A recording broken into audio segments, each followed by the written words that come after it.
You don't get what you want. You get what you have to have. I'm jacking the topic. I jack a lot of these topics or these ideas and of inspiration. I just kind of add my own little spin to them. I think I got this one from Brandon Carter, um, fitness guy, fitness trainer guy. He like scales businesses to do fitness training remotely, and he like sells his means of doing it to other fitness trainers who then use it to build their training business. And he talks about a lot of motivational, positive stuff. And one of the things he was talking about, he was like, "Yo, to succeed next year, 2024, choose one thing you want to do." And he made a quadrant between family and friends, money, health, and romantic life. And he was just like, choose one of those areas you want to go all in on. Choose a goal that's reasonable and challenging but reasonable, and go all out on it.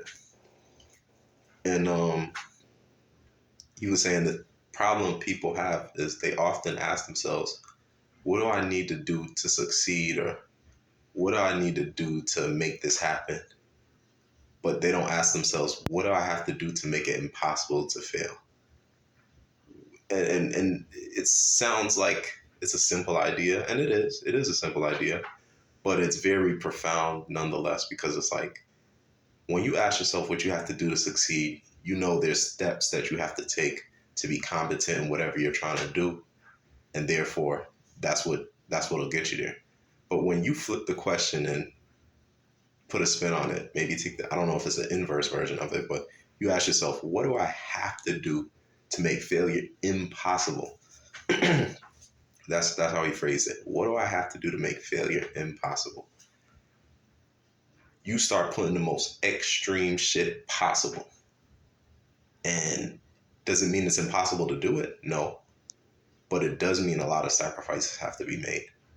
And when you formulate your thought process on achieving goals, things that you've never done before that you've always wanted to do, and you start formulating, what do I have to do to make failure impossible?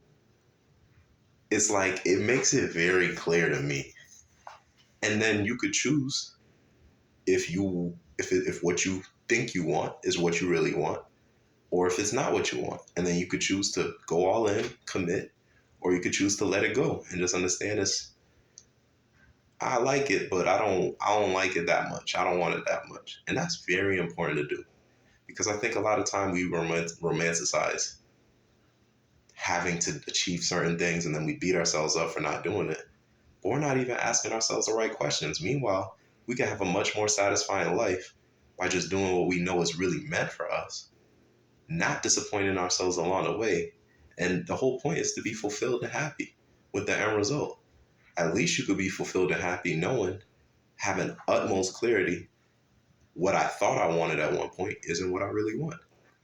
So it's really about knowing what you want and not having clarity. And a great question to do that with is, what do I have to do to make failure impossible to achieve my goals? Think about that for yourself. Think about any goals you really have. Apply that question. Write down the things that it would take to make it impossible from your perspective to fail. And then really evaluate if you want to do that. I know I'm about to do that. I've already done it, and I already know I want to achieve what I want to achieve. So the only thing is, he's saying go all out, and I agree, go all out and just commit. Only thing I'm going to say that's a little different is I think you can work up to the degree of what you're trying to do, but you can't spend too much time working up. You can't be spending those 6 months, a year. Unless you know you're cool with achieving a goal over several years. But if you say, I want to achieve something in 1 year, the time it takes for you to work up to the pace of what you have to do, you can't be spending 6 months. You can't even really be spending 3 months. You might be able to work up to it for like 2 weeks to a month at most. And that's about it. So, you can have some transition time, but you have to be practical. If your goal is going to take a year to achieve, your ramp up time is like, it's almost like getting on the treadmill, you warm up. You go and work out on the treadmill for 40 minutes, 45 minutes. Your warm up can't be 15, 20 minutes. Your warm up got to be like 2 minutes. So that's all.